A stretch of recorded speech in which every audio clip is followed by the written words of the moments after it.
All right, world history. We are on section 9.2 about early medieval culture, and we'll be covering here feudalism, which doesn't happen right at the beginning of the early Middle Ages, which remember we're talking about like 500 to 1000, but we're talking more about the middle of the Middle Ages, if you will.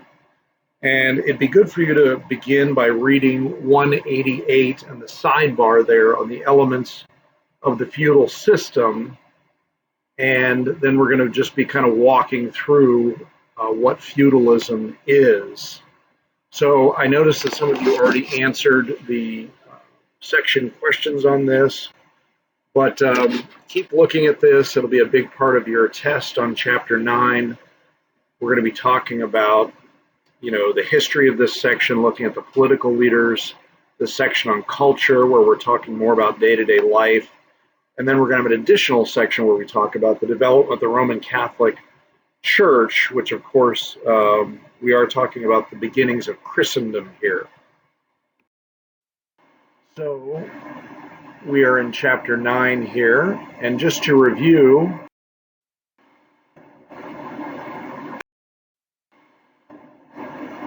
looking at the end of section 1b, actually here's all of section 1.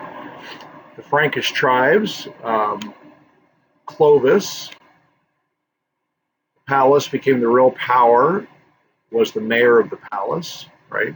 Domo mayor, Domo Mojo. Charles Martel, the Battle of Tours in 732. So again, this is leading up to what's going to become the Empire of Charlemagne, the Kingdom of Charlemagne. And of course, the Frankish Empire reached its peak under Charlemagne, Charles the Great. The treaty that split the Carolingian Empire, and by the way, you've got a map on this that you need to get finished and send me a screenshot of. That was the Treaty of Verdun, and these were the rulers. Clovis's approach to Christianizing his kingdom, and of course he accepted baptism.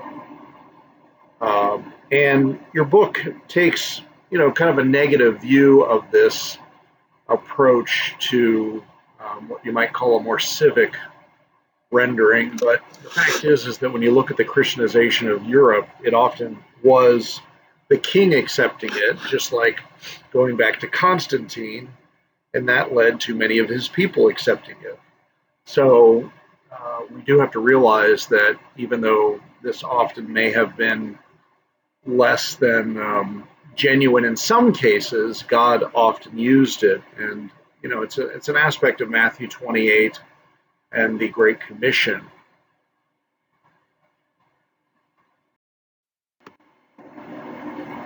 Major cultural achievements.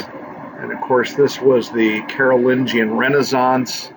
Guys like Alcuin, who not only educated Charlemagne and his own family, but also spread that education throughout this Frankish empire. And the monks were very active in providing copying and learning.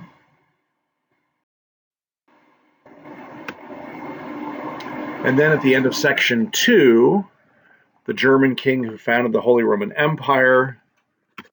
This was Otto I in the middle of the 10th century AD. And the conflict of interest, well, they were always worried about Rome, right? And so that led them to kind of neglect their own territory. And again, we need to remember that there's this great physical barrier between Germany in the north and Italy in the south. And so it's hard in this time when travel was so difficult to have concern for both areas. If you're constantly spending resources over the mountains, it's hard to keep track of your own land. What family did the German princes choose a king? And this was the Hohenstaufens, Remember that S has an SH sound in German. And we've got Frederick I, Barbarossa, Frederick II, who I believe is called the Great. The man who defeated the Danes, and this, of course, we watched a video on this right before Christmas break, and he was Alfred the Great. So you could say that Alfred is sort of the first king of England, Angleland as a whole, as opposed to these different, these 4 different kingdoms that there were in Angleland. The 2 men have struggled for the English throne, and one starts with an H and the other one with a W. And the name of the battle also starts with an H. So you had Harold, and you had the Duke of Normandy, who crossed the Channel, which again was a very rare thing for someone to successfully cross the Channel. It was the Battle of Hastings, and so he becomes William the Conqueror, Guillaume the Conqueror. That's the French version of his name. Why did the Holy Roman Empire prove to be an accurate name? So, you have this sort of, pejorative that it was neither holy nor Roman nor an empire. That was a guy named Voltaire almost 1,000 years later.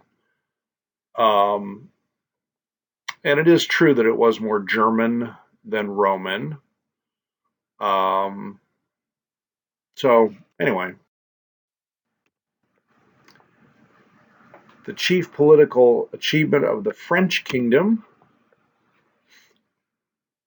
and that was expansion at the expense of English-controlled territory in France.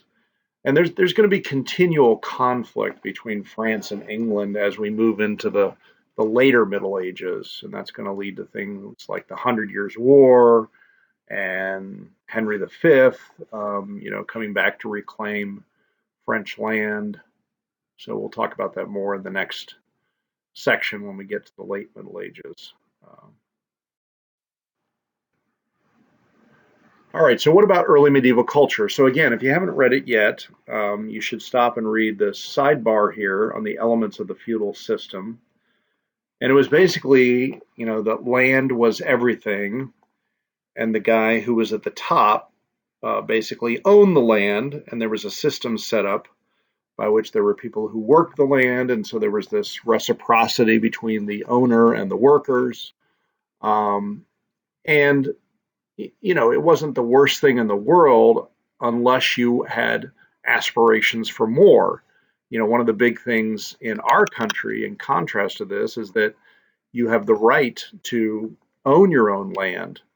Now, granted, you have to pay taxes on it and such, but you have a right to own your own land and in a sense, do what you want with that land. So that's kind of a big achievement of American culture and distinction from this medieval culture where only a few, what we could call landed gentry were at the top and owned their own land. And everyone else, in a sense, kind of had to serve them. What were the major elements of the feudal system? What were the positive and negative aspects of it? And this is something that you have to kind of pull together yourself as you read the chapter, read the section. It's not necessarily laid out to you real clearly. How were justice, power, and citizenship reflected in the feudal system? All right, so here we are at the bottom of page 188, the development of the feudal system. And so around the time that Charlemagne's empire is disintegrating, there was this new political system that arose. So again, we had the collapse of the Roman Empire, where in a sense Rome controlled everything. Now you've got much more decentralized government, and so this feudal system, and Charlemagne's empire does not last for very long, right? His son was a weak ruler. His grandsons had to divide up the empire, and so that's part of the reason why you have the development of this feudal system is that you don't have this sense of a nation like we think of it today, where you're a citizen of a nation. It was very much you're part of a local system, kind of what you can see is what you're concerned about. What's beyond the horizon is not really of your concern. So this system was known as feudalism, and it's prevalent from the 9th century to the 13th centuries. And again, what it's going to be replaced by is more of a nationalism that's going to develop. Well, first you're going to have kind of absolute monarchies that are going to come in after this as power becomes more and more centralized. And then as the monarchies weaken in the modern period, that's when you're going to start to have kind of a true nationalism grow. And that's sort of what the system that we've had for the last 250 years now. So you kind of have feudalism, absolute monarchies, and then the development of nationalism that we're still with today. So land was the basis of wealth and power.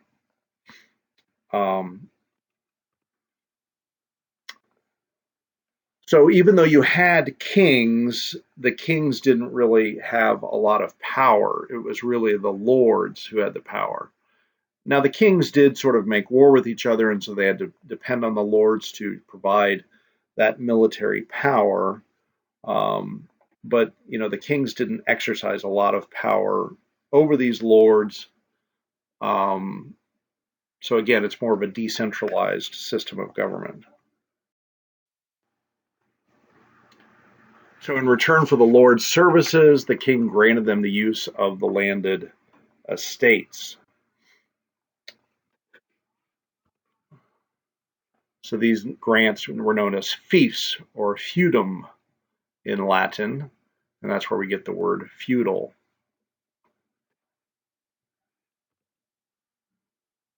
So the recipient of the fief, these lords, became vassals.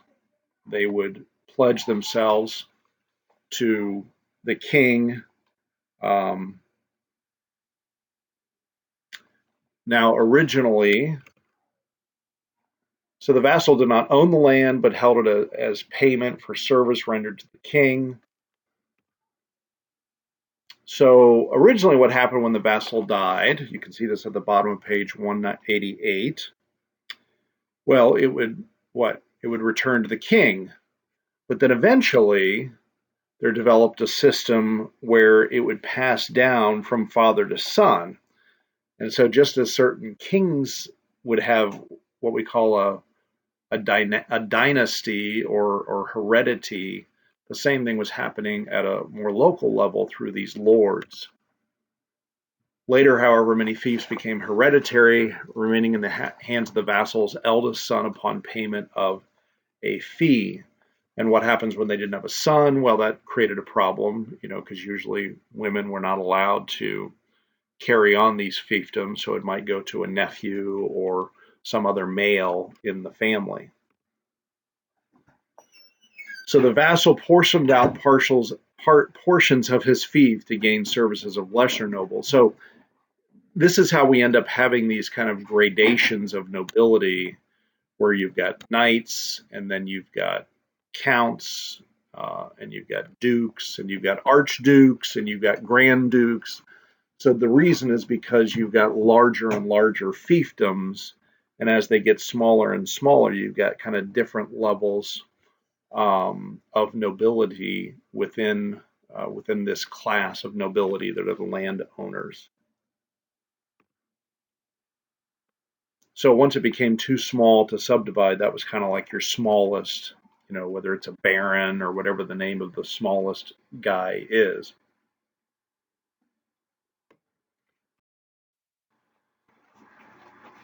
Okay, so here at the top of page 189, we have the relationships and obligations between the vassals, the lords, and the king. So at the heart of feudalism was the relationship that existed between a lord and his vassal. So again, the lord could be the king, and his vassals could be like the dukes, and then the dukes could also have a system of vassals under them, right? So homage was where you pledged your loyalty to the higher ranking official, whether it's to the king or it's the duke or it's the count or whoever that may be. And there's a ceremony. So where did this homage usually happen? Well, it usually happened in the court of the Lord, and there were witnesses there to kind of guarantee that it was happening. And it's equivalent to something like, when you enter the armed forces and you stand up and you make a pledge, not to another person, but to the Constitution, and say that you're going to, protect and defend the Constitution of the United States. And again, that's kind of a new thing in history where you're pledging to an idea or to a system rather than to a person. Back in these days, it was very much pledging to a person.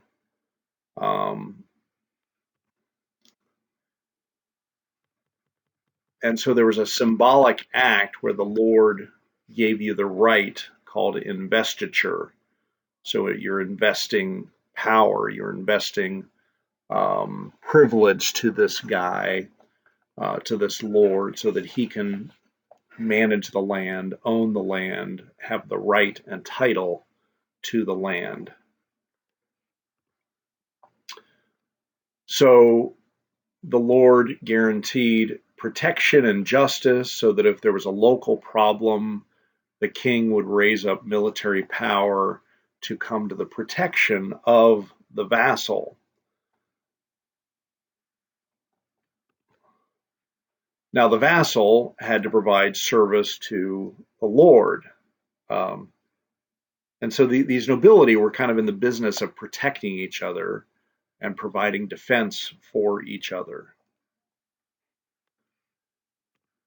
Now, what else was he supposed to do? What does it say here at the middle of this second paragraph in our relationships and obligations?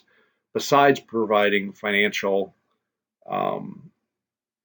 besides providing military support, what else was he supposed to do?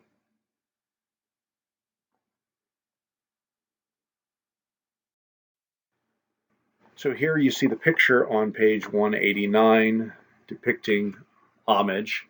And again, this was a ceremony and it was witnessed, and the court recorders there, like the monks or the priests, would be there to kind of write down what had happened. And eventually this does become documented in a written fashion, and so they're able to trace bloodlines so that they can determine how this inheritance happens when it becomes more based on family lines. All right, so what was the life of the nobility? Well, the castle was the center of life for them. And what were some of the things that happened in the castle? What does it say here in this first paragraph toward the bottom of page 189? There was lots of different functions that the castle had. It wasn't just a place where you defended against somebody attacking, because that wasn't happening all the time. There was more day-to-day activities that were centered on the castle. What were some of those activities?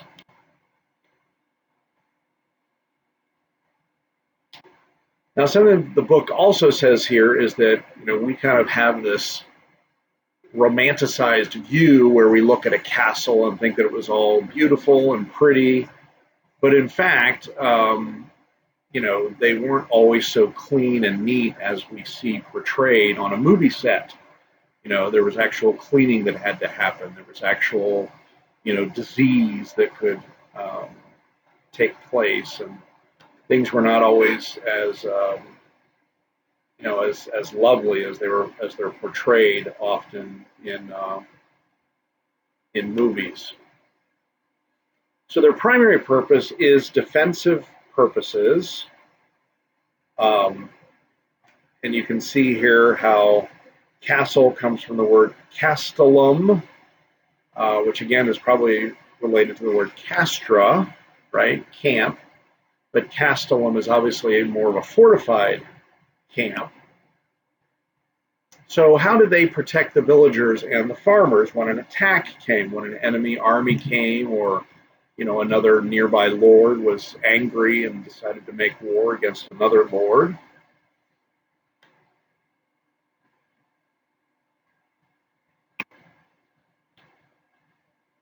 So the way these lords came to raise up an army was through knights.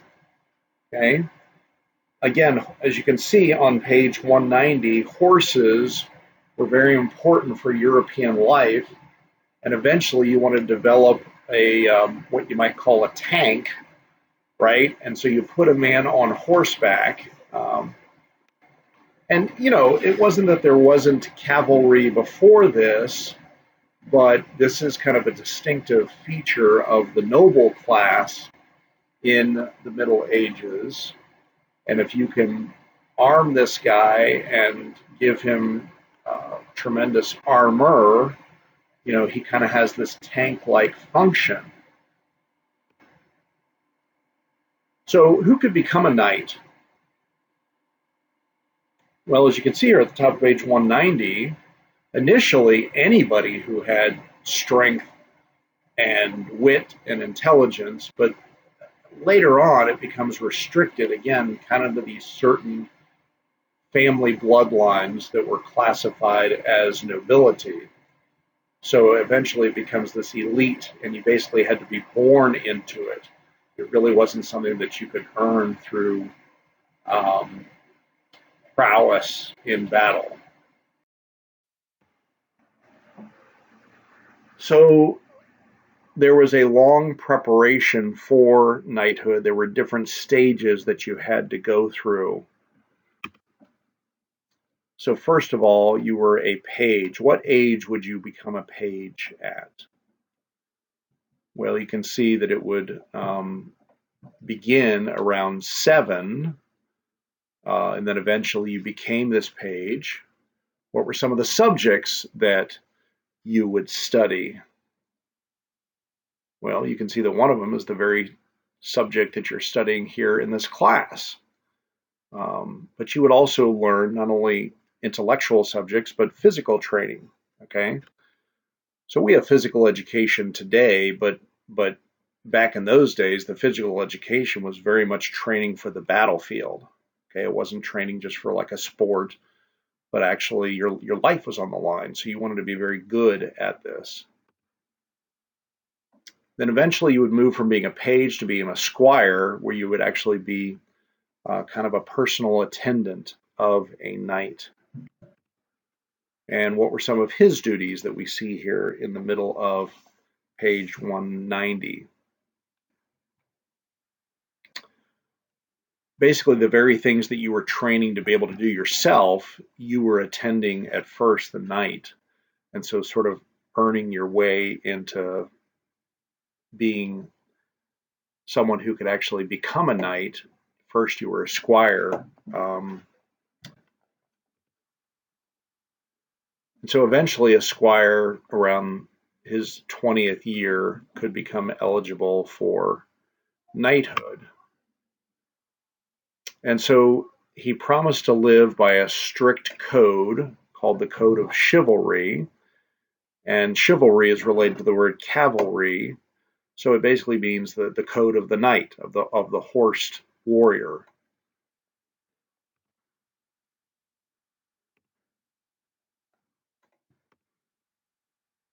So a true knight was expected to be brave, skillful, but also moral qualities, honest, generous, loyal. Okay, and again, this is somewhat related to the Roman virtues that we saw in the ancient world. Every society generally has some kind of moral ideal, not that people live up to it because of their sinfulness.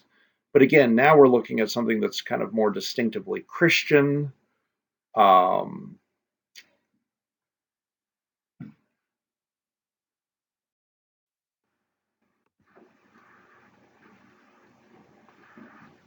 So the Roman Catholic Church, again, we're talking about Christendom. We're talking about the expanding centrality of the church to civil life.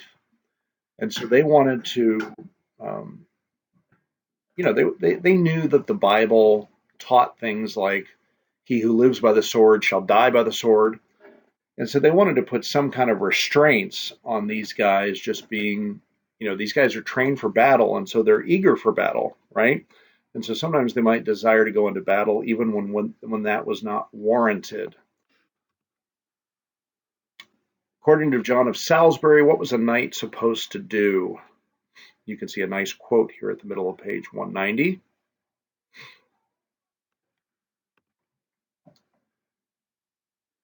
They also wanted to bring limitations through these more formal declarations, the peace of God and the truce of God.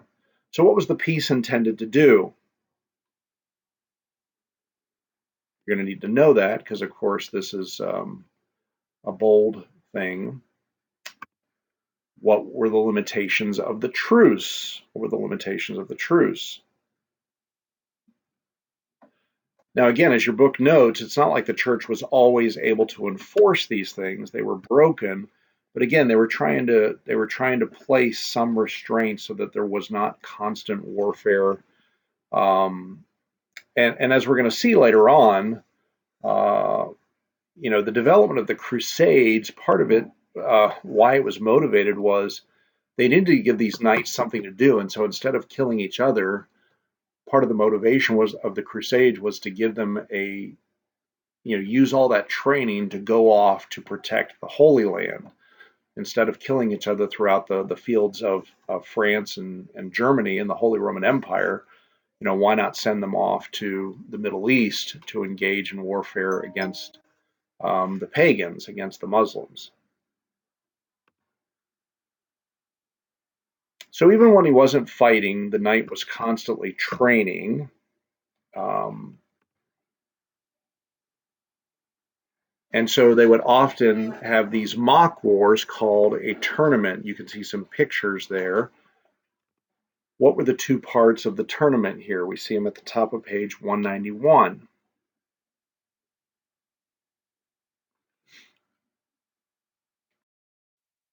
One element was the jousting, right? The horseback um, warfare. It's nice to have a distance weapon here, particularly if your opponent doesn't have one. Of course, when you're in a joust, both guys are going to have those distance weapons.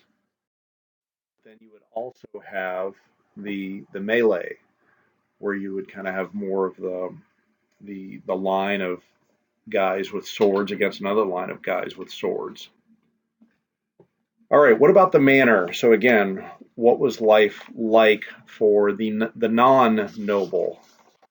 Okay, so we've talked about the nobility. He's primarily training for knighthood. What about for the non-noble? Well, the manor is where the majority of people are living. Again, cities are there, but cities don't have the kind of prominence that they do in the modern era. In today's world, most people are living in rural settings um, where there's just a lot of farming. And really, you could say that the transition from the Middle Ages to the modern era is where the city becomes more central to life than the manor. Um, when you have much more specialization, you have less bartering and more dependence on currency because there's lots of different things being designed. I mean, again, all the things that we kind of take for granted today um, is basically the transition from the Middle Ages to the modern era. So this manor was a self-contained farming community controlled by a lord and farmed by peasants. Now, again, that's not all that happens. We're going to talk about another class. And of course, you always have clergy present that are kind of a distinct class between the nobility and the peasantry. So as you see here, the first paragraph, what factors led to the development of the manorial system? What do you see there were those different factors that caused these manors to become the center of medieval life?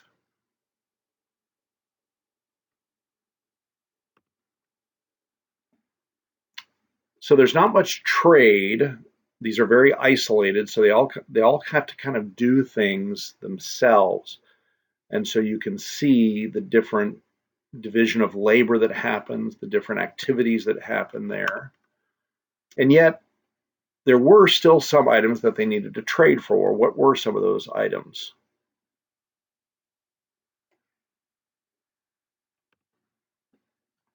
Now, at the center of the manor was the village, um, and so you didn't just have a castle and then a big farm. You would have the development of a village. And of course, as these villages grew and grew and grew, that's what led to what you might call cities of today, those that survived and thrived into the modern era. Anyway, you'd have the village. So, what was life like for the peasants? What do you see here in the middle of page 191? It wasn't always very pleasant for peasants, right? And so that's part of the reason why you eventually have the cry for something more that leads us to the modern era where the peasants want their own land, they want their own sufficiency, but at least for, you know, hundreds and hundreds of years, you had this feudal system in place. Two buildings dominated the Lord's residence, and again, that's where we have often the development of the castle or something like the castle, and the village church.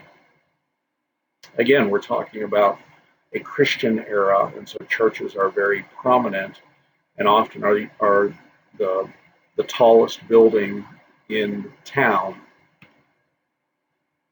Where did the Lord build his residence and why? You can see this at the bottom of page 191.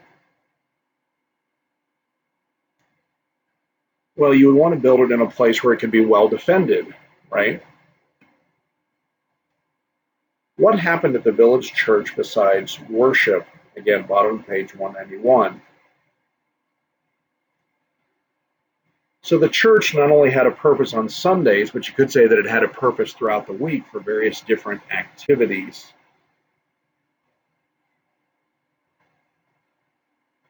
And the same thing, happened in churches all the way up until, the early colonial period in the United States, where churches kind of had a civic purpose as well as a religious purpose.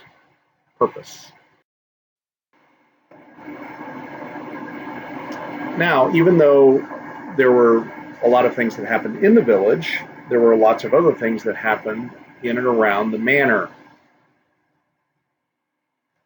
Now, at the top of page 192, how much of the land sort of was directly the Lord's?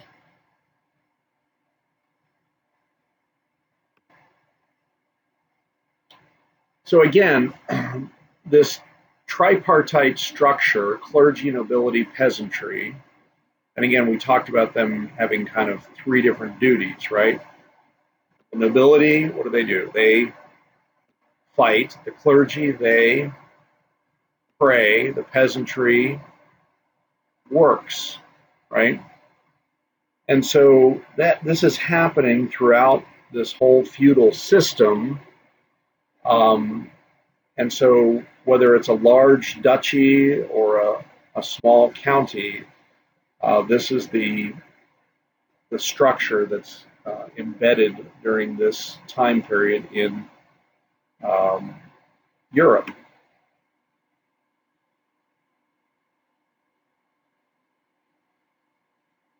So you can see the different duties here in this paragraph in the middle of page 192.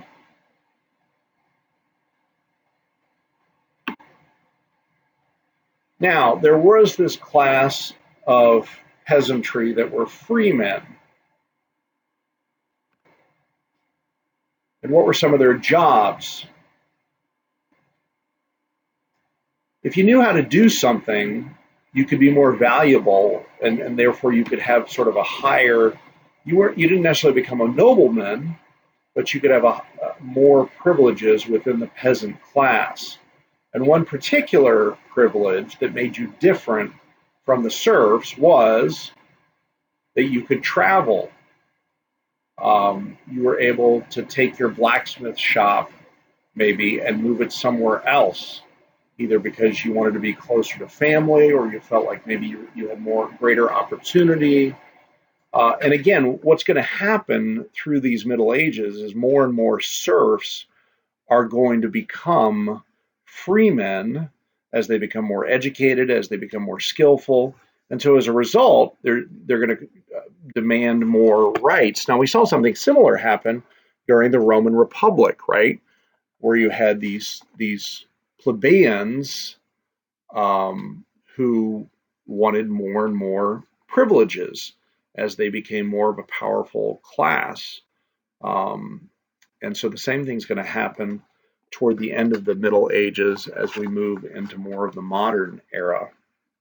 And that's where we're going to start to develop, notions of individual rights and things of that nature. The majority of the peasants, though, were serfs.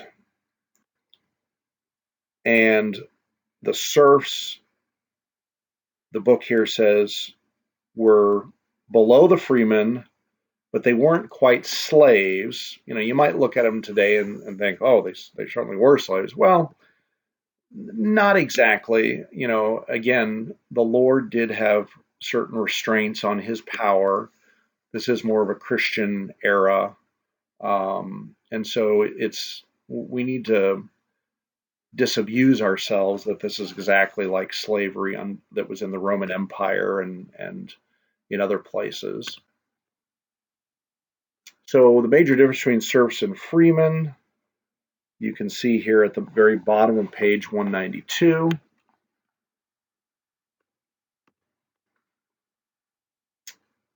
Now, the Lord would protect the serfs, and so therefore the serfs had to pay back the Lord. And you can see what some of this payback was, how they would serve the Lord in various different ways. So, as a percentage of time, how often was the serf, instead of just working his own subsistence farming, how much was he working for the Lord? You can see that here at the top of page 193.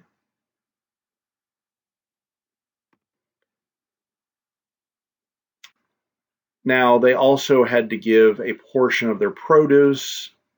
Um, so, not everything that the serf farmed was he able to keep.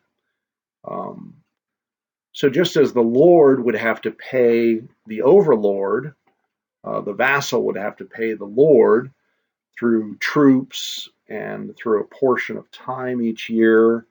There's this system of obligation throughout the entire society where the lesser is giving payment to the greater, but then that obligated the greater to serve the lesser in various different ways. So most peasants only knew where they were born. The average that most serfs ever traveled from home was, you can see this here on page 193, wasn't very far. Most of you, before you were even one year old, probably traveled more than a serf his entire life would have traveled from his home. And again, that's not just because the technology was so different. We have cars and planes that can take us so quickly from point A to point B, but it was this structure of society where if you're a serf, you're not supposed to move around. You've got a duty to the land. You're tied to the land, and so that's where you're gonna, live, work, play, and eventually die.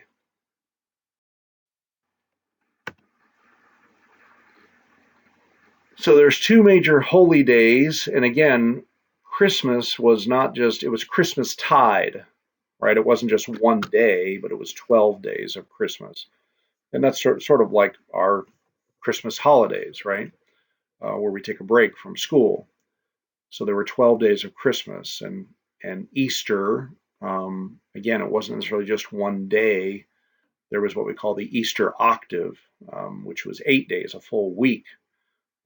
Just as in the church calendar, there's an Easter tide that goes for 7 weeks. Again, not that they were taking that 7 weeks off, but it wasn't that they were just taking one day off. But again, even though there were some breaks, life was very hard. And what were some of the things here at the end of the section that contributed to a short lifespan for a peasant?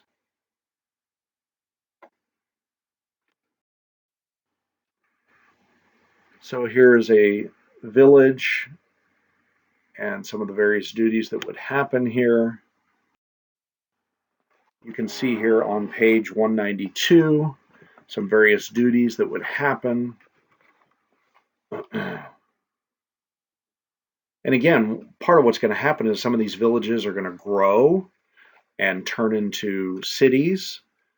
And ancient cities like Paris and places like that, London, are going to just continue growing larger and larger and larger.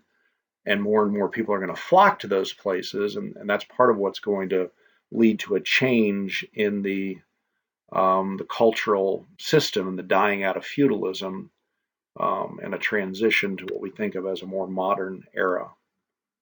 And again, it's gonna take different forms in different parts of Europe, although there is going to be kind of a general trend.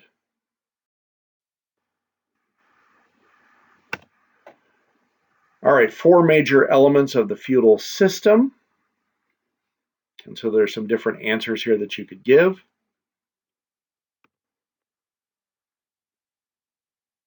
So land was wealth and belonged to the king, lords and vassals, these different classes of nobility, clergy, and then the peasant classes, which had freemen and serfs, and the centrality of the manor.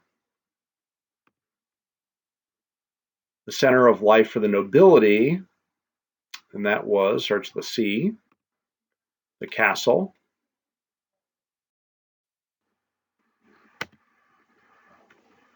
The stages of preparation before you get to knighthood. One starts with a P, one starts with an S, the page, and the squire. And again, you could think of the page as kind of like the preteen years and the squire as the teen years. And then when you get to your 20s is when you can actually be eligible for knighthood. Two positive and two negative aspects of the feudal system. Think about that for a second.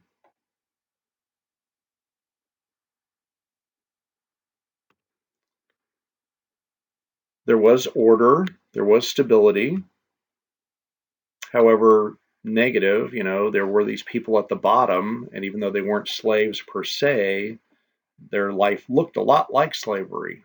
And so there's this huge division where people are not as equal as they could be. You didn't have the opportunity to change your station in life. And that's going to be one of the distinctives of the modern era, is where people at the bottom are going to demand the opportunity to kind of chart their own course. And of course, that's first going to, it'll start in places like Britain at the early modern era, but it's really in America where that kind of idea starts to take off and then has a huge impact on the rest of the world. How did chivalry promote justice? So again, think about the chivalric code here that we have on page 190.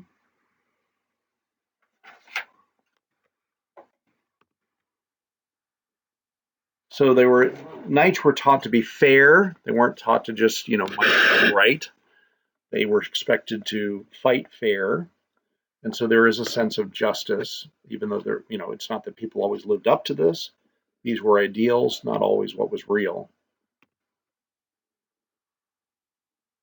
The vassal relationships, how did it affect ideas about citizenship?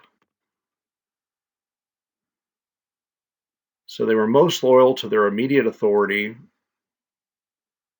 and instead of thinking in terms of a nation or some kind of ideal like a constitution, you tended to think about more personal relationships.